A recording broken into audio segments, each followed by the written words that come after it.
Hello बच्चों, देखिए यहाँ पर क्वेश्चन दिया गया है। क्वेश्चन आपसे बोल रहा है a U tube of base length L filled with a same volume of two liquid of density rho and two rho is moving with an acceleration a on the horizontal plane if the height difference between the two surfaces open to atmosphere become zero. ठीक है, दो surface के बीच में जो height difference है वो कितना, zero है। Then height H will be given, आपको एच हाइट का वैल्यू बताना है कितना होगा। देखिए ज़रा, सबसे पहले समझिए यहाँ का डेंसिटी कितना दिया गया है, रो। यहाँ का डेंसिटी मुझे दिया गया है टू रो। क्लियर। इस पॉइंट को मैंने इंटरसेक्शन पॉइंट, इसको मैंने मान लिया कितना, बी। यहाँ पर है ए पॉइंट, यहाँ पर ले लिया मैंने कौन सा पॉइंट, सी पॉइंट। क्लियर है।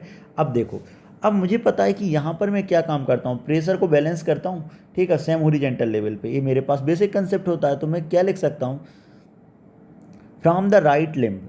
अगर मैं बात करता हूँ from the right limb, right वाले लिम्ब की तरफ जब मैं जाता हूँ तो मैं वहाँ पर प्रेशर को बैलेंस करके क्या लिख सकता हूँ, पी ए इक्वल टू, क्या लिख सकता हूँ, P A T M plus H rho G. क्योंकि ऊपर से यहाँ पे क्या लग रहा होगा आपके पास, पी ए टी एम लग रहा होगा।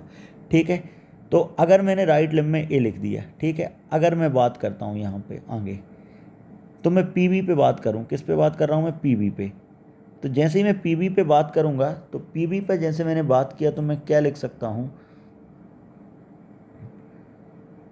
मैं यहाँ पे लिख सकता हूँ पी वी इक्वल टू, देखिए यहाँ पर अगर ए एक्सीलेशन से जा रहा है तो इसकी तरफ क्या कहानी आएगी, अगर ए एक्सीलेशन से जा रहा है तो यहाँ पर पीछे की तरफ एक फोर्स लगेगा। उस फोर्स को अपन पढ़ते हैं कौन सा फोर्स, स्यूडो फोर्स।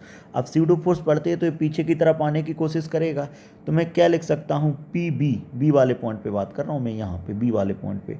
तो P B equal to, horizontal level पे बात कर रहा हूँ, P B equal to A का pressure plus rho A acceleration into one by two. क्योंकि यहाँ पर मैंने कितना माना, इंटू एल बाई टू, क्योंकि मैंने बोल दिया कि बी कौन सा पॉइंट है इसका, मिड पॉइंट। तो ये कितना आ गया, एल बाई टू। तो मैं यहाँ पे लिख सकता हूँ P V equal to, P A की जगह कितना, P A T M plus H rho G plus rho A into L by two. Clear है, ऐसा मैं यहाँ पे लिख सकता हूँ। अब मैं चलता हूँ सी वाले पॉइंट पे।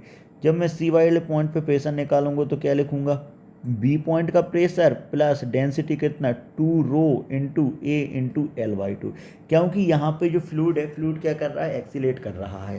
ठीक है, तो यहाँ पे लिख सकता हूँ पी सी इक्वल टू, यहाँ पे वैल्यू रख देता हूँ मैं, P A T M plus rho G H plus, यहाँ पे कितना लिख सकता हूँ, three by two, three by two rho A L. यहाँ पे मैंने एक्सीलेट जब फ्लूइड कर रहा था वहाँ से मैंने सी पॉइंट का प्रेशर निकाला।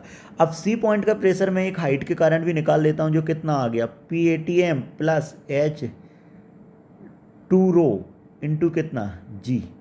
अब ये दोनों प्रेशर एक दूसरे को क्या करेगा, P A T M plus rho G H plus three by two rho A L. P A T M हो गया यहाँ से कैंसिल, टू रो जी ए और रो, टू रो जी एच और रो जी एच, तो ये कितना हो जाएगा, H rho G equal to three by two rho A into L. ये मैं लिख सकता हूँ, रो हो गया यहाँ से कैंसिल। ठीक है, तो मेरे पास हाइट का वैल्यू आ गया H equal to three by two G into A L, जो कि मेरे पास ऑप्शन नंबर बी में दिया गया है। Hope you understand the solution. Thank you.